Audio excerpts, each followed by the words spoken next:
అందరికీ నమస్కారం. Welcome to YSRCP talks. రోజు రోజుకి ఈ కూటమి ప్రభుత్వంలో ఈ టీడీపీలో జరుగుతున్నటువంటి రాసలీలలు ఒకటొకటి బయటపడుతుంటే ఇలాంటి వాళ్ళన మేము గెలిపించుకున్నాము అని రాష్ట్రంలో ఉన్నటువంటి మహిళలు వాళ్ళ ముఖం మీద చీదరిస్తున్నప్పటికీ కూడా ప్రతిసారి ప్రతి ఒక్క నెల ఏదో ఒక సంఘటన ఆ కూటమిలో ఉన్నటువంటి ఎమ్మెల్యేలు బయట పడుతున్నప్పటికీ కూడా ఎంత నిసిగ్గుగా వాళ్ళని ప్రొటెక్ట్ చేసుకుంటున్నారు అని అనేది మరొకసారి అంటే రీసెంట్గా నెల్లూరులో ఒక హోటల్లో దొరికినటువంటి టీడీపీకి సంబంధించినటువంటి ఎమ్మెల్యే సోమిరెడ్డి అనుచరుడు రాధాకృష్ణ. నిజంగా చెప్పాలనంటే ఎంత నిసిగ్గుగా వీళ్ళు ప్రొటెక్ట్ చేసి తప్పించారో. ఆయన స్టేషన్లో కూర్చొని తలదించుకొని మాస్క్ పెట్టుకున్నటువంటి వీడియోలు అందరూ చూశారు. అక్కడ చాలా మంది వ్యభిచారం చేస్తూ దొరికిన వాళ్ళు కూడా ఉన్నారు. అయినప్పటికీ కూడా ఏదో అన్నెసరిగా అక్కడికి వెళ్ళినట్టు టీ తాగినట్టు వెళ్ళినట్టు అని అంటే నేనేమంటున్నానంటే రాష్ట్రంలో ఉన్నటువంటి ప్రజలు ఏమీ చూడరు అనుకొని సోషల్ మీడియాలో వైరల్ అయినా కూడా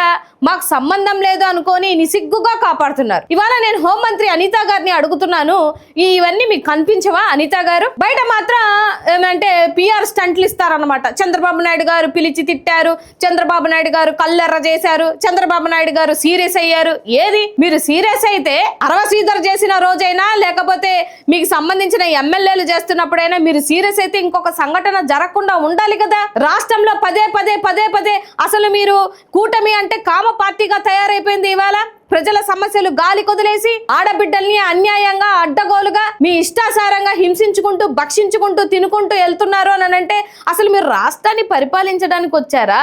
నిజంగా ఎంత నిసిగ్గమైనటువంటి పరిపాలన ఈ రాష్ట్రంలో జరుగుతుంది అని అంటే మహిళా హోంమంత్రి అయ్యి నుండి అనిత గారు కాస్తైనా మహిళల మీద నీకు కన్సర్న్ ఎలాగో లేదు. అడ్డగోలుగా రేపులు చేసినా మాట్లాడవు, అడ్డగోలుగా గొంతులు కోసేసినా మాట్లాడవు. మీ వాళ్ళని మీ పార్టీ వాళ్ళని మాత్రం నీకు అస్సలు కనిపించవు. ఎందుకంటే నీకు పచ్చ పొరలన్నీ అంటుకొని ఉన్నాయి కాబట్టి. నీ పార్టీలో ఇన్ని సంఘటనలు జరుగుతుంటే ఒక్క సంఘటనకు కూడా నువ్వు న్యాయం చేయలేనటువంటి పరిస్థితిలో ఉన్నావంటే ఎందుకు ఆ పదవి నీకు రాజీనామా చేయక? సో డెఫినెట్ గా రాష్ట్రంలో ఉన్నటువంటి మహిళలన్నీ ఇది గమనిస్తున్నారు.